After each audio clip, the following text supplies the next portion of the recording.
bacterial drug resistance means, yes, resistance developed by the microorganism. Means now the microorganism is not responsive. Unresponsiveness of the microorganism. Unresponsiveness of microorganism to the antimicrobial agent, that is known as a bacterial drug resistance. And as I have told you in my previous class, that bacterial drug resistance is the major problem. It is the major problem for the usage of the antimicrobial and the treatment of the systemic infections. Okay, fine. Now there can anyone tell me the different types of bacterial drug resistance?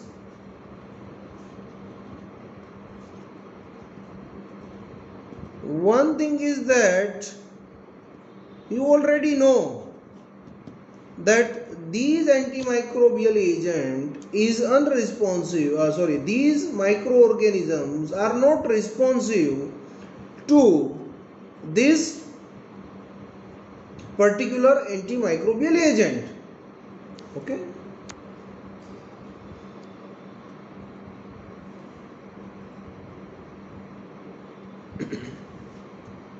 So this is known as a natural bacterial drug resistance, or in another sense, even before the exposure of, or even before the use of antimicrobial agent, the microorganism is not responding.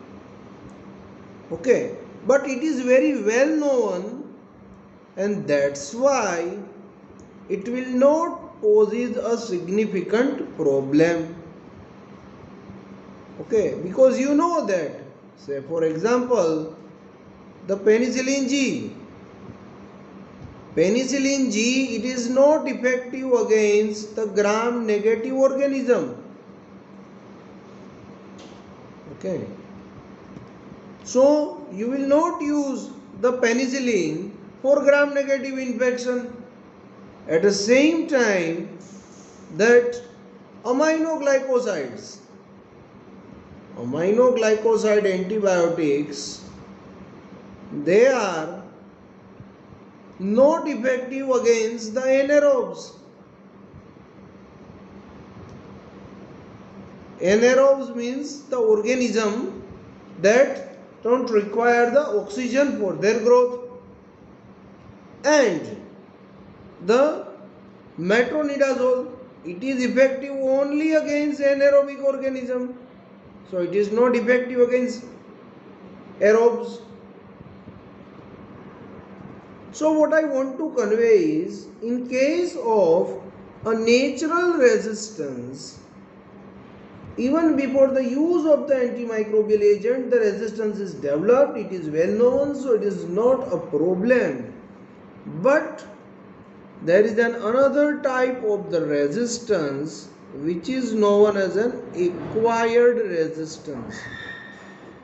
Acquired resistance means initially the resistance is not there. Initially the microorganism is responding to the antimicrobial agent, but once you have used the antimicrobial agent, after a prolonged period of time, then the microorganisms are not responding to the antimicrobial agent. And it can happen with any organism, it can happen in any individual, it can happen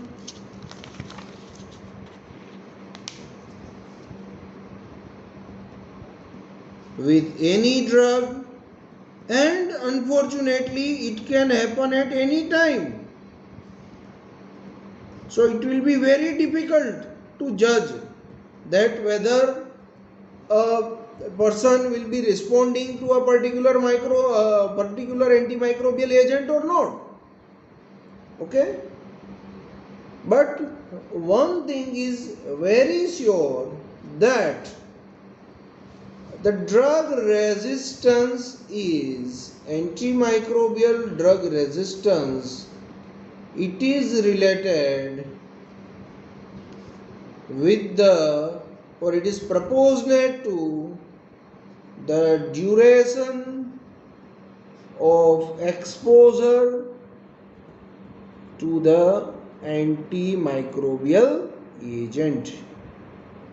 Now, how this bacterial drug resistance develop? These bacterial drug resistance developed by two mechanisms. Either it will develop through the mutation now, or it can be developed through the gene transfer.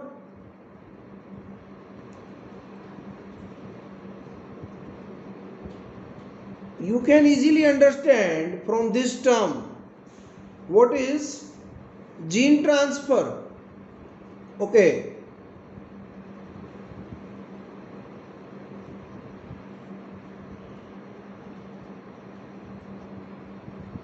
that gene transfer means the resistance is transferred from one microorganism to the another microorganism.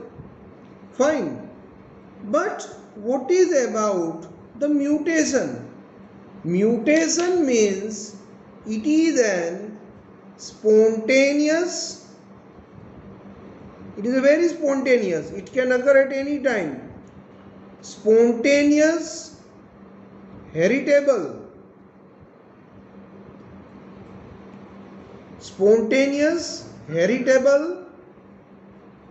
genetic change. Okay,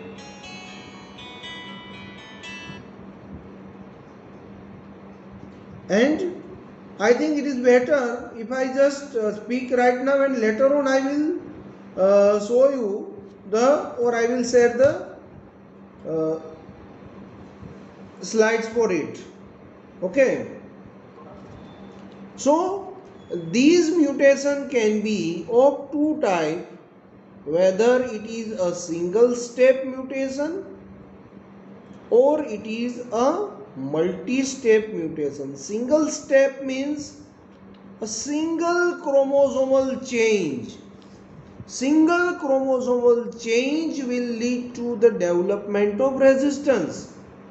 So it is rapidly developing and it is more serious as compared to the multi-step. In the multi-step, there is a graded development. Initial, the few microorganisms are not responsive, then more microorganisms. So it is a gradual in development. But here one thing is very common, that here the transfer of the resistance is known as an vertical transfer. And here I want to tell you a very important point, and that is, suppose these are the different microorganisms. Okay, I am telling you the hypothetically. Now there is a development of resistance to few microorganisms because of mutation. Now what will happen? You give the antimicrobial agent, so the sensitive microorganism, it will be killed by the microorganism, but this mutated resistant microorganism will not kill. So after a period of the time, the population of the resistant microorganism, it will be increased, and that of the sensitive microorganism will be decreased. Why? Because the resistant microorganisms, they are not killed by the antimicrobial agents, so they will get the chance and they will proliferate. And a time will come that all the sensitive strain, it has been replaced with the resistant strain. Okay? And this is known as a selection pressure. क्योंकि जो sensitive population है वो तो किल हो जाएगी, but जो resistance है वो ग्रो होगी, मल्टीप्लाई होगी. Okay, this is known as a selection pressure. Now we will discuss about a second mechanism for the development of bacterial drug resistance, and this is gene transfer. It means that the transfer of the gene or the transfer of the resistant factor, which is also known as the R factor, and it is transferred from one microorganism to another microorganism, and that's why it is also known as a horizontal transfer. Okay, now which are the various ways by which this horizontal transfer of resistant factor will occur? This can be through the three mechanisms. Okay, that is either through the transduction, or it is through the transformation. Listen this very carefully. It is through the transduction or transformation, or it is through the conjugation. Now conjugation, the word itself suggests there is a union. It means that it can occur in an area where there is a close contact of microorganism. Okay, and this is commonly seen in GI tract, and here there is a formation of a bridge between the microorganism, or it is also known as a sex pilus,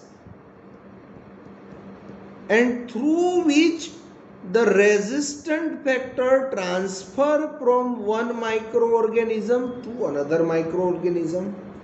But again I am telling you, it is possible only in the area where the microorganisms are in close proximity, like in gastrointestinal tract. Okay, then another mechanism is the transduction. In the transduction, the resistant factor, the R factor, is transported from the one microorganism to the bacteriophage.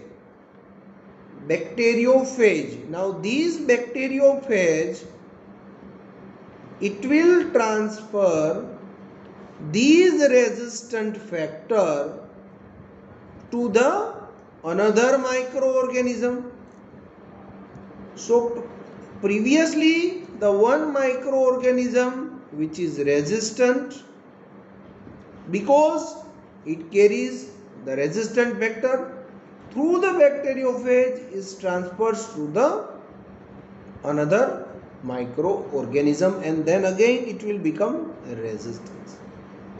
So conjugation is the most common mechanism, followed by transduction, and lastly the transformation, in which a resistant microorganism resistant microorganism, it will throw out, or it will elaborate, or it will releases the resistant factor into the surroundings, and these will be taken up by another microorganism. Okay, but it is very less common. So in short, there are two different mechanisms by which the bacterial drug resistance develop. One is the mutation, second is the gene transfer. Mutation, it is an spontaneous heritable genetic change. It can be either a single step or a multi-step. Okay, and this is also known as a vertical transfer of resistance. Second is the gene transfer. In the gene transfer, there is an horizontal transfer of the resistant factor from one microorganism to another. There are three mechanisms. These are transduction, transformation, and conjugation. In the conjugation, there is a formation of bridge or the sex pilus through which the resistant factor transforms from one microorganism to another. This can only be possible if there is a close proximity of the microorganism, as it is seen in the GI tract. Another is transduction, in which the resistant factor is transformed from one microorganism to another through a colony of bacteriophage. And third is the transformation, in which the bacteria carries the resistant factor, or the microorganism which is resistant, these resistant factor, it will release into the medium and it will be taken up by the surrounded microorganism. Now this is about the mechanism, but what actually occurs? What actually occurs to the microorganism? This is very important. Listen this carefully. What happens to the microorganism? That previously the microorganism was responsive, but now the microorganism is not responsive. So there must be some change into the microorganism, or there must be some alteration into the microorganism in such a way that now the antimicrobial agent is not effective for that microorganism. There are three possibilities. Either a microorganism will become drug tolerant. It means वो drug को tolerate कर देता है. ठीक है? Okay. Now what do you mean by drug tolerant? It means that, say for example, the penicillin. Penicillin binds with a specific site on the microorganism. That is known as the penicillin binding protein. Now this site is altered. Or penicillin is not able to bind with this penicillin binding protein. Or there may be an antimicrobial agent acts through a particular pathway. Okay, and that pathway is responsible for inhibiting the microorganism. The microorganism is very smart, and microorganism developed alternate pathway. So microorganisms develop alternate pathway. I am giving you a very simple example. You all know that for the microorganism, they also require a nutrition for their growth, development and multiplication. They require a folic acid. Okay. Now, suppose you have given a drug which inhibits the folic acid metabolism, folic acid formation, synthesis, like sulfonamides. So now what the microorganism will do? rather than doing the synthesis of folic acid, the microorganism developed a mechanism by which they will use the preformed folic acid. So these are the different ways. Alteration in the binding site decreases the sensitivity of the binding site using the alternative pathway. But through all these mechanisms, the microorganisms are now tolerant to the drug. The drug cannot kill or inhibit the growth of microorganism. The second is they will destroy the drug. It is very obvious that even before the drug acting on the microorganism acts on the drug and they destroy the drug. Okay? And the classical example is, you all know that penicillin is a very effective antimicrobial. Penicillin belongs to the beta-lactam antibiotic, and the action is through the beta-lactam ring. Now the microorganism, they have identified that yes, this is the ring that is responsible for my killing, and the microorganism will release the enzyme that is called the beta-lactamase. And what this beta-lactamase will do? It will open up this ring. So now there is a no antimicrobial action because the action is due to this beta-lactam ring. Okay? There are various other examples also, but the most common is the penicillinase or beta-lactamase produced by the beta-lactam antibiotics. Same way in the chloramphenicol, there is a development of chloramphenicol acyltransferase. In the aminoglycoside, there is also aminoglycoside inactivating enzymes are there. Okay? So, two mechanisms we have discussed: drug tolerant, drug destroyed, and the third mechanism that is very important, it is the microorganism is impermeable. It means that microorganism will not allow the entry of the antimicrobial agent to enter inside them. And you know very well that for the antimicrobial agent to act, either it is attached to the surface of the microorganism or it has to enter into the microorganism.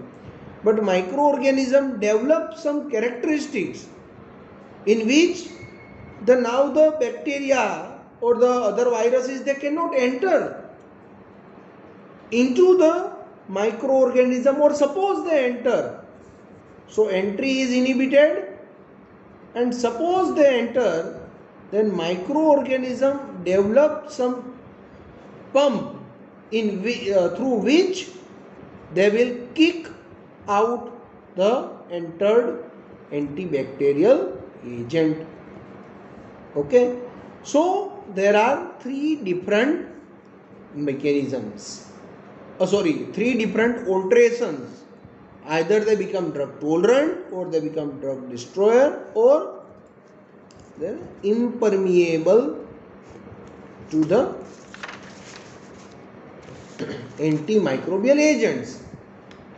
And now there is a very important point, that what is a cross resistance? Cross resistance means you have used a particular antimicrobial agent against a particular organism, then the microorganism developed resistance. Now suppose there is a resistance to this antimicrobial agent, okay, but still you have not used the another antimicrobial agent, but because of the chemical similarity between these two, and because of the resistance to a particular microorganism, these microorganisms also develop resistance but before the use, and that's why it is known as a cross resistance. And it is very obvious that more the chemical severity, more will be the cross resistance. Okay. Say for example, if the microorganism is resistant to penicillin, there are chances that they are resistance to the cephalosporin. But these chances are somewhat less as compared to if the microorganism is resistant to the ampicillin, it is bound to resistance to the amoxicillin because the close structural similarity or the same group. Okay, and the clinical importance is one should be cautious while using this type of drug. Okay, now lastly we have discussed so many negative things, but how we can reduce the chances of occurrence of bacterial drug resistance. And first and foremost is avoid indiscriminate. You have to make some discrimination. Okay, for these infections there is a need of antimicrobial. For viral there is a no need of antibacterial. For localized infection, no need of prolonged use of systemic antimicrobial. So avoid indiscriminate, undue and prolonged use. Like before the operative procedure, antimicrobial agent has been started, perioperative period it is given and the antimicrobial agent is given till discharge. This is very dangerous. Second thing is, you know that for the viral infection like common cold, there is no use of antibacterial agent. Yes, fine. Now there is a hypothesis that this antibacterial agent is given for the prevention of secondary bacterial infection. Fine. But in each case it is not required. Okay. So, judicious use of the antimicrobial agent, not to use the antimicrobial agent for a certain condition like antibacterial for a viral infection. And you have to identify the notorious organism. Say for example Mycobacterium tuberculosis, तो इसमें resistance होने ही वाला है. So such type of microorganisms must be dealt with the combination of drug. HIV resistance होगा ही होगा. You have to give the combination of drugs. Leprosy, you have to give the combination of drugs. ठीक है? But at the same time, there are certain conditions. It doesn't mean that you have to give combination therapy for all the infections. No. For these you have to give the combination therapy. Otherwise there is a development of the resistance. But there are many infections in which there is a no need of multiple drugs, no need of multiple antimicrobial agents, but still the drugs are given in combination. So avoid